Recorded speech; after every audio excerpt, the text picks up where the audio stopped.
नमस्कार, जय हिंद, जय भारत। मेरा नाम है धर्मवीर जारवाल। दोस्तों, यूपी में काबा, बिहार में काबा, दिल्ली में काबा, एमपी में काबा, ऐसे तमाम काबा करने वाली नेहा सिंह राठौर, या यूं कहें कि कांग्रेस की प्रवक्ता, कांग्रेस का प्रोपोगेंडा फैलाने वाली नेहा सिंह राठौर सोशल मीडिया पे गिड़गिड़ा रही है।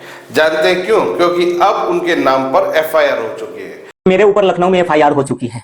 क्या कोई वकील मेरी मदद कर सकता है? वकील को फीस देने के लिए मेरे पास पैसे नहीं है। मेरे अकाउंट में सिर्फ 519 रुपए है। 500 रुपए देकर किसी तबला वादक से मैं अपना तबला बजवाऊंगी। झिंता ता चिता चिता झिंता ता झिंता ता चिता। दोस्तों, कांग्रेस का प्रोपोगेंडा फैलाने वाली नेहा सिंह राठौर अब देश के खिलाफ बोलने लगी है। ऐसा हम नहीं कह रहे, ऐसा कहना है अभय प्रताप सिंह का, जिन्होंने नेहा के ऊपर एफआईआर दर्ज करवाई है। दरअसल में लोक गायिका नेहा सिंह राठौर पर जम्मू कश्मीर के पहलगाम में हुए आतंकी नरसंहार के बाद सोशल मीडिया पर विवादित पोस्ट साझा करने के आरोप लगे हैं। इस आरोप में लखनऊ के हजरतगंज थाने में उनके ऊपर एफआईआर दर्ज की गई है। यह एफआईआर अभय प्रताप सिंह की शिकायत पर दर्ज की गई है, जिसमें आरोप यह है कि नेहा ने अपनी सोशल मीडिया पोस्ट के माध्यम से राष्ट्रीय अखंडता को नुकसान पहुंचाने व धर्म जाति के आधार पर समुदाय के बीच तनाव फैलाने का प्रयास किया है। नेहा पर भारतीय दंड संहिता के विभिन्न धाराओं के तहत मामला दर्ज किया गया है। एफआईआर में यह उल्लेख भी किया गया कि नेहा की पोस्ट पाकिस्तान में वायरल हो रही है और ये वहां की मीडिया में भारत विरोधी प्रचार के लिए इसका उपयोग किया जा रहा है। सरकार से सवाल किए जाने चाहिए। आखिर यही तो लोकतंत्र की खूबसूरती है। परंतु सवाल खड़े करते करते आप देश के दुश्मनों का साथ देने लग जाएं तो यह किसी भी भारतीय को मंजूर नहीं होगा। पहलगाम हमले के बाद भारत के तमाम लोग एकजुट हुए हैं, चाहे फिर वो किसी भी राजनीतिक संगठन से ही क्यों ना हो। हमारे देश के लिब्रांडू अपनी घटिया हरकतों से कभी भी बाज नहीं आते। वो अपने प्रोपोगेंडा फैलाते फैलाते कब देश के दुश्मनों के साथ खड़े हो जाते ये उनको भी नहीं पता चलता। दोस्तों, देश को अंतर्राष्ट्रीय तौर पर नीचा दिखाने वाली नेहा सिंह राठौर ने सोशल मीडिया पर अपनी प्रतिक्रिया में कहा कि उनके पास वकील को फीस देने के लिए पर्याप्त धन नहीं है। उन्होंने मुफ्त कानूनी सहायता की अपील की है। उन्होंने यह भी बताया कि उनके बैंक खाते में केवल 519 रुपए हैं, जिसमें से 500 रुपए उन्होंने एक तबला वादक को दे दिए हैं। क्यों नेहा, आपको अपने अकाउंट से देश की इज्जत को मिट्टी में मिलाने के लिए पैसे नहीं मिलते? तो फिर क्यों आप इनके गुलाम बने हुए हैं और क्यों इनके गुलाम बन के देश की साख को मिट्टी में मिला रहे हो? बड़े बड़े रेस्टोरेंट में जाकर महंगी महंगी कॉफी पीने वाली नेहा सिंह राठौर आज ये भी झूठ फैला रही है कि उनके अकाउंट में सिर्फ 519 रुपये पड़े हैं। अगर 519 रुपये में से वो 500 रुपये तबला वादक को दे देंगे तो घर के लिए जो खाना आटा वो लेके आती है वो कहाँ से आएगा?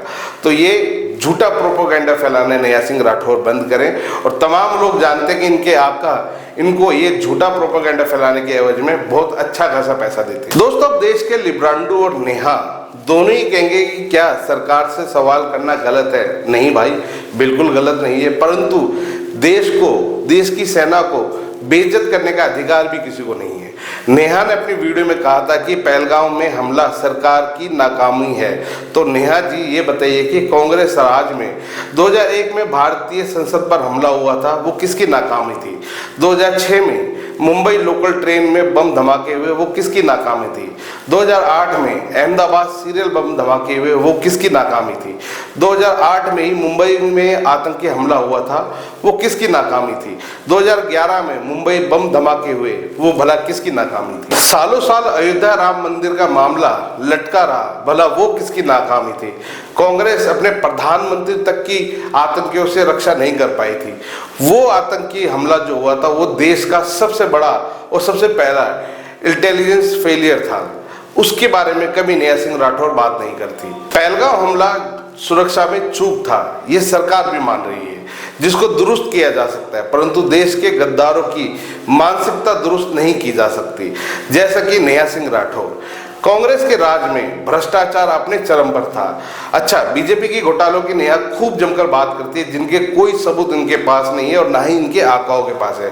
परंतु कांग्रेस राज में हुए बोफोर्स घोटाले के बारे में कभी बात नहीं करती। अगस्ता वेस्टलैंड वीवीआईपी हेलीकॉप्टर घोटाला, नेशनल हेराल्ड घोटाला, डीएलएफ रॉबर्ट वाड्रा भूमि घोटाला, मानेसर भूमि घोटाला, ऑपरेशन दुर्योधन, 2G स्पेक्ट्रम घोटाला, कोलगेट घोटाला, कॉमनवेल्थ गेम्स घोटाला, आदर्श हाउसिंग सोसाइटी घोटाला और न जाने कितने घोटाले आपके अक्काओं के राज में हुए थे, यानी कांग्रेस के राज में हुए थे। इनको लेकर कभी नेहा ने कोई गीत नहीं बनाया, कभी इन्होंने कांग्रेस से नहीं पूछा कि कांग्रेस में का बा। अभिव्यक्ति की आजादी का मतलब ये नहीं कि आप देश की सुरक्षा के साथ खिलवाड़ करें। आज नेहा का वीडियो पाकिस्तान में वायरल हो रहा है क्योंकि पाकिस्तान की तरह दोगली निकली नेहा खुद अपने देश की सेना पर बेबुनियादी सवाल खड़े कर रही है। ऐसे में जांच होना लाजमी है। एक सवाल मेरा नेहा सिंह राठौर से है। नेहा, ये एक ऐसा समय है जब देश के तमाम लोगों को एकजुट होने की जरूरत है ताकि पाकिस्तान के ऊपर देश की सरकारें कोई निर्णायक कदम उठा सके। ऐसे में देश के मुसलमान तक सरकार के साथ खड़े हुए हैं। क्या ऐसे में सरकार के बहाने देश को नीचा दिखाना कहां तक ठीक है नेहा? पाकिस्तान के बहुत सारे यूट्यूब चैनल्स को सरकार ने बैन कर दिया है जो कि भारत में लोगों को भड़काना और पाकिस्तानी प्रोपेगेंडा फैलाने का काम कर रहे थे। ये तो सिर्फ एक शुरुआत है। अब इनके बाद नेहा की ही तरह हमारे देश में बैठे घर के बेदी जो लंका ढा रहे हैं, अब जल्द उनके यूट्यूब चैनल पर और सोशल मीडिया पेज पर भी कार्रवाई होगी ताकि ऐसे दो लोगों को जल्द से जल्द सलाखों के पीछे पहुंचाया जा सके। दोस्तों, नेहा सिंह राठौर लगातार सरकारों से सवाल खड़े करती है जिसके लिए कई बार हमने भी उनकी सराहना की है, परंतु एक ऐसा समय जिस समय देश के तमाम लोगों को एकजुट होना चाहिए, ऐसे समय में अगर आप दुश्मन देश का प्रोपेगेंडा हमारे देश में फैलाएंगे और हम अपनी ऐसी वीडियो बनाएंगे जिससे देश की शाख खतरे में आए, तो ये चीज़ देश का कोई भी हिंदुस्तानी बर्दाश्त नहीं करेगा। इसीलिए नेहा सिंह राठौर के ऊपर FIR दर्ज की गई है। आगे इनके ऊपर क्या कार्रवाई होती है उस समय रहते हम आप तक पहुंचाते रहेंगे। वीडियो सही लगी तो इसको शेयर करना बिल्कुल ना भूलें। धन्यवाद।